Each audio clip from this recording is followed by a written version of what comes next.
بیت الحرام. کھولتا ہوں عقدہ کار حیات، تا ہو تو آگئے اسرار حیات.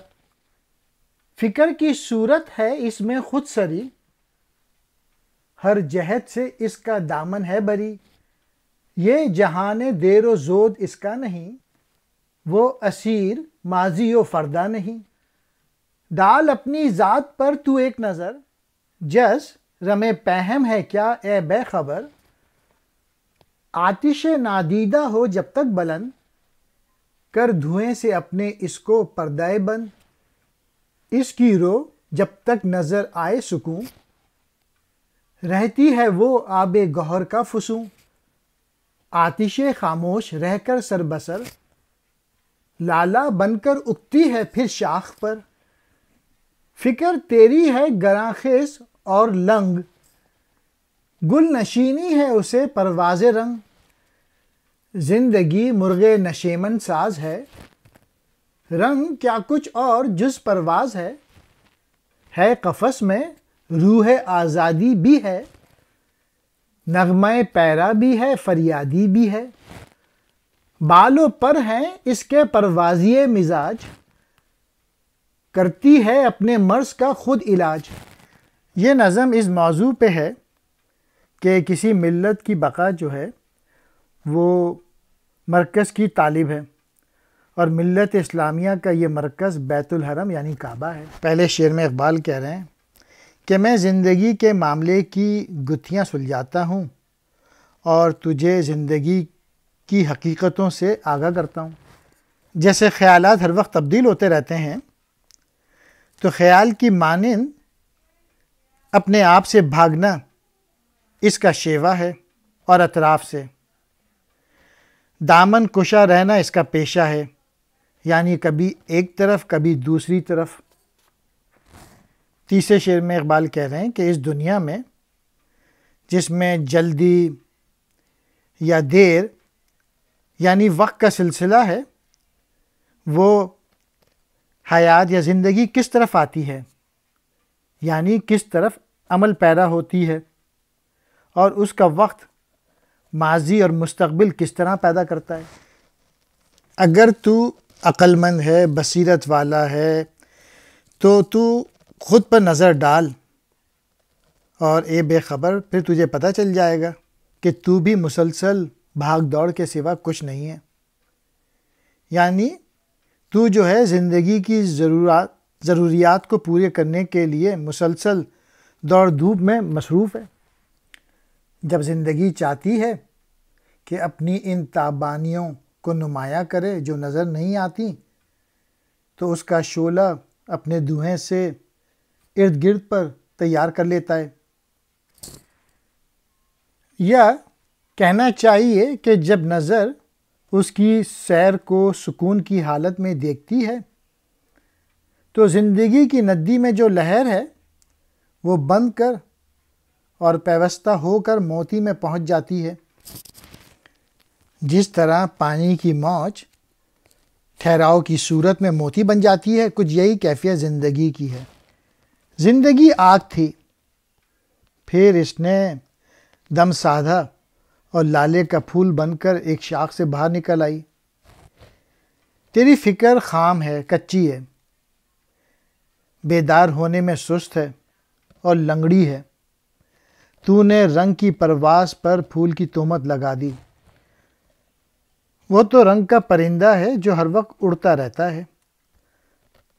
زندگی پرواز کے سوا کچھ نہیں. زندگی عاجزی اور بے چارگی کی حالت میں قید بھی ہوتی ہے، ساتھ ہی آزاد بھی. وہ گیت بھی گاتی ہے اور وہ نالہ بھی کرتی ہے. زندگی خود ہی اپنے کاموں کے رشتے میں گرائیں ڈالتی ہے، پھر جتنی مشکلات جمع ہو جاتی ہیں انہیں آسان بھی کر لیتی ہے. عقدہ کہتے ہیں گتھی کو، گرہ کو. کار کہتے ہیں معاملے کو. جہان دیر و زود مراد ہے یہ دنیا. ماضی و فردہ آنے والا کل اور گزرا ہوا کل، مستقبل اور ماضی. رم پہم مسلسل بھاگ دوڑ. گراں خیز کہتے ہیں کاہل سست، لنگ کہتے ہیں لنگڑی کو۔ کرتی ہے پیدا وہ خود دشواریاں، پھر بناتی ہیں انہیں آسانیاں، پاب گل ہو کر حیات تیز گام، تازہ کر لیتی ہے خود ذوق خرام۔ ساز اس کے سوز میں خواب دیدہ ہیں، دوش و فردہ حال کے زائدہ ہیں۔ دم بدم مشکل گر اور آسان گزار، دم بدم نو آفریں اور تازہ کار۔ مثل بو رہتی ہے ہر دم رہ سپر، سانس بن کر کرتی ہے سینے میں گھر۔ اپنے ہی حلقوں سے بنتی ہے ذرہ، تکمہ بن کر ڈالتی ہے خود گرہ۔ دانا ہے جب تک تو خود ہے برگ و بر، کھول کر خود آگ بنتی ہے شجر۔ یہ لباس آب و گل بنتی ہے خود، دست و پا اور چشم و دل بنتی ہے خود۔ آپ ہی ہے تن گزینی زندگی، خود ہے محفل آفرینی زندگی۔ ہے اسی صورت سے میلاد امم، زندگی مرکز پہ ہوتی ہے بہم۔ حلقہ و مرکز ہیں مثل جسم و جاں، دائرہ ہے جیسے نقطے میں نہاں۔ قوم کا مرکز ہے اصل ربط و نظم، ہے فقط مرکز سے قائم ضبط و نظم۔ رازدار اور راز ہے بیت الحرم، اپنا سوز و ساز ہے بیت الحرم۔ جتنی مشکلات جمع ہو جاتی ہیں انہیں آسان بھی کر لیتی ہے زندگی۔ زندگی بہت تیز رفتار ہے، لیکن کبھی کبھی زمین پر گر کر کیچڑ میں پھنس کر کھڑی ہو جاتی ہے تاکہ چلنے پھرنے کا ذوق دگنا ہو جائے۔ اس کے سوز میں ساز سویا ہوا ہے، اور جب وہ آج کی شکل اختیار کر لیتی ہے تو گزشتہ کل اور آئندہ کل بھی پیدا ہو جاتا ہے۔ ہر لحظہ مشکلات بھی پیدا کرتی ہے تاکہ جد و جہد کا جذبہ ابھرے، ساتھ ہی آسانیاں بھی پیدا کر لیتی ہے۔ غرض زندگی ہر وقت نئی نئی اور تازہ چیزیں پیدا کرنے میں مصروف ہے۔ اگرچہ زندگی خوشبو کی مانند ہر وقت تگ و تاز میں لگی رہتی ہے، تاہم جب کسی سینے میں ٹھہر جاتی ہے تو ساز بن جاتی ہے۔ زندگی اپنے ممکنات کے رشتوں کا جال اپنے آپ پر بنتی رہتی ہے، کبھی گرا کھا کر گھنڈی بن جاتی ہے۔ جس طرح ایک بیج کے اندر درخت کے پتے اور پھول پوشیدہ ہوتے ہیں، اسی طرح زندگی جب اپنے آپ پہ نگاہ ڈالتی ہے تو درخت بن جاتی ہے، پھر مٹی اور پانی سے جسم کا خلق تیار کرتی ہے، اس میں ہاتھ پاؤں آنکھ اور دل وجود میں لاتی ہے۔ اس طرح جسم تیار ہو جاتا ہے تو اس کی خلوت میں زندگی جا بیٹھتی ہے۔ اس خلوت میں ہزاروں انجمن بروئے کار لاتی ہے۔ قوموں کے پیدا ہونے کا دستور بھی اسی طرح سے ہے، یعنی زندگی ایک مرکز پہ جمع ہو جاتی ہے۔ مرکز کی حیثیت دائرے کے لیے وہی ہے جو جسم کے لیے جان کی ہے۔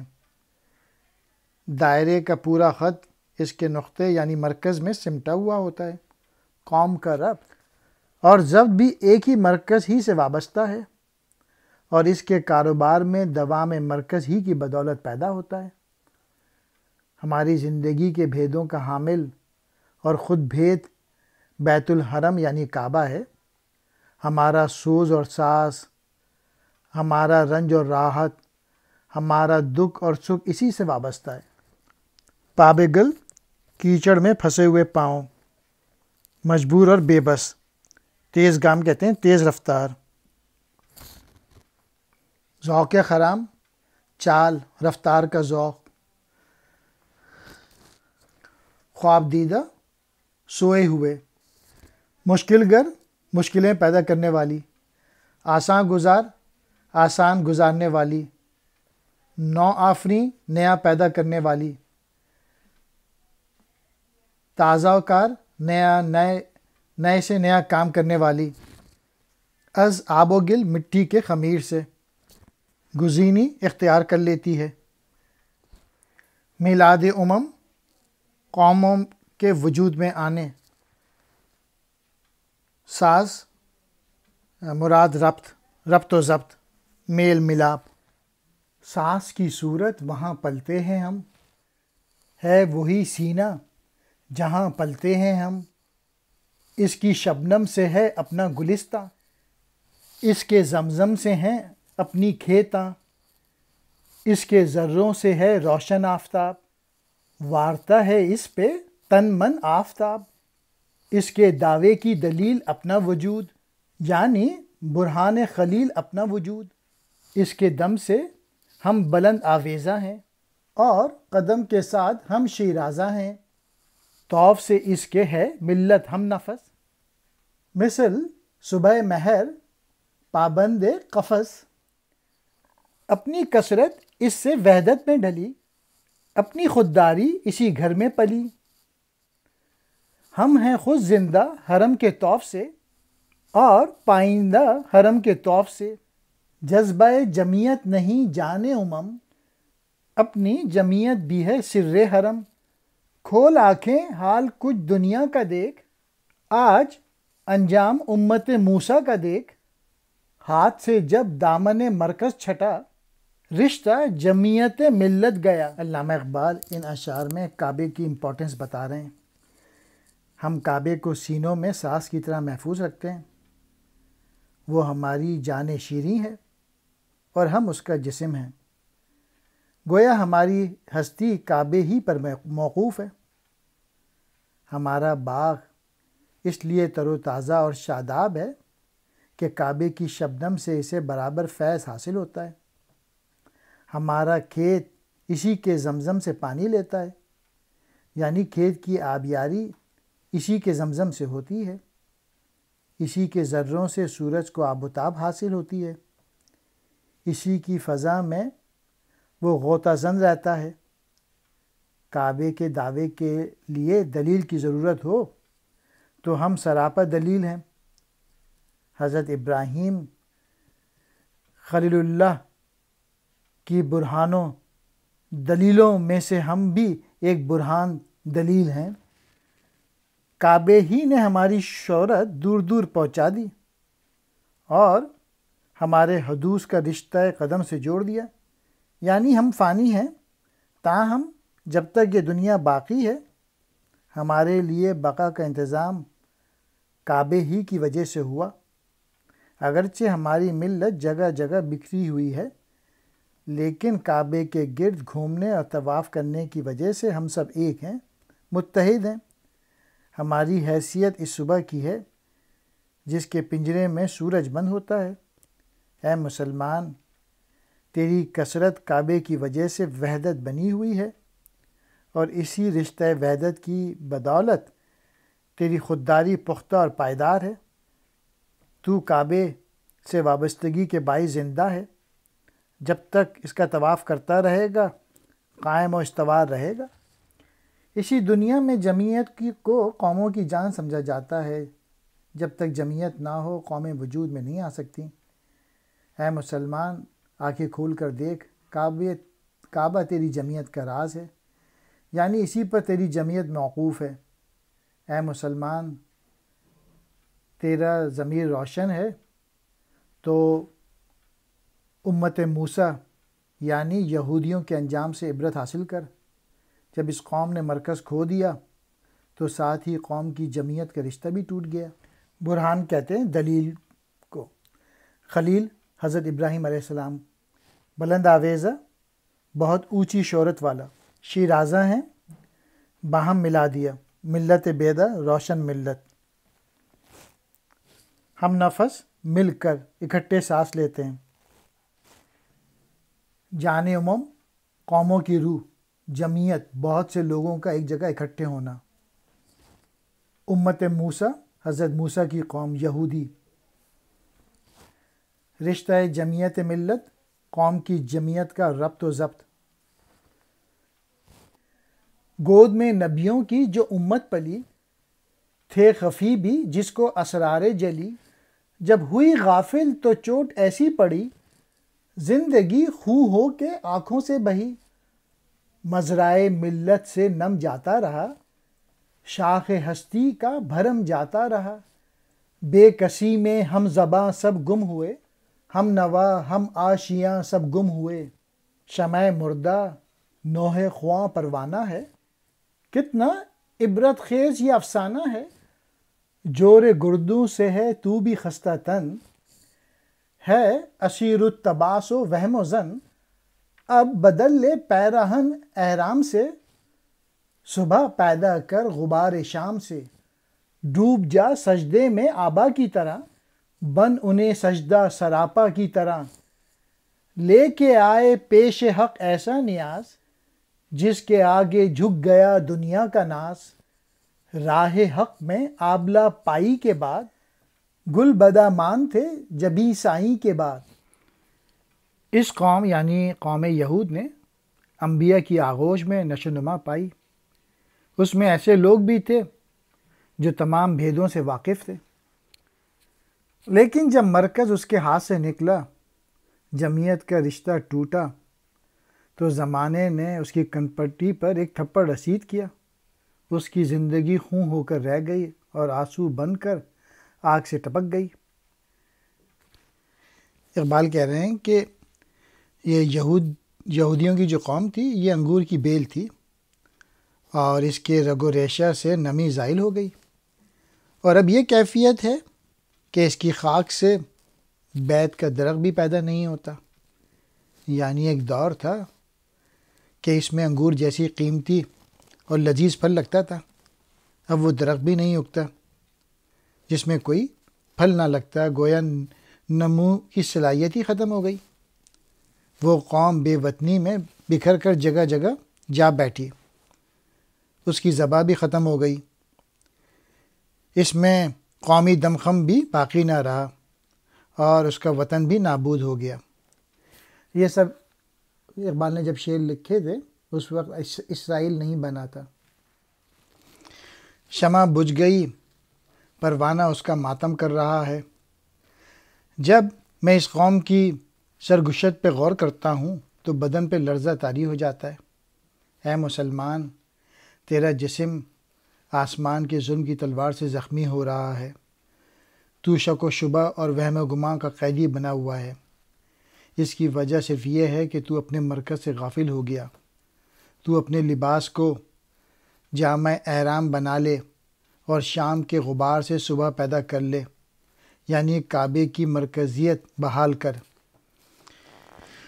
اس کے بعد تیری پریشانیاں اور مصیبتوں کی شام ختم ہوگی اور امید و آرزو کی صبح طلوع کرے گی۔ اپنے باپ دادا کی طرح سجدہ ریزی اور عبادت گزاری میں غرق ہو جا کہ تو خود سراپا سجدہ اور عبادت بن جا۔ مراد یہ ہے کہ پورا دینی نظام اختیار کر، وہی خدائی نظام ہے۔ دیکھ ابتدائی زمانے کے مسلمانوں نے عبودیت، بندگی اور فرما برداری کا ایسا نقشہ پیش کیا کہ وہ زمانے بھر کے لیے فخر و ناز کا سامان بن گئے۔ انہیں وہ درجہ حاصل ہوا جسے اونچا درجہ اس جیسا اونچا درجہ کسی کو نہیں ملا۔ انہوں نے خدا کی راہ میں پاؤں کانٹوں سے زخمی کر لیے اور باغ کو دستار کے گوشے میں باندھ لیا۔ نشان امتیاز کے لیے ایک پھول دستار میں لگاتے ہیں، لیکن ابتدائی دور کے مسلمانوں نے جو کارنامے انجام دیے وہ اس درجہ فخر تھے کہ پورا باغ ان کی دستار کے لیے سامان زینت اور امتیاز بن گیا۔ شمع مردہ شمع بجھ گئی، نواں خواں ماتم کرنے والے، جور گردوں آسمان کا ظلم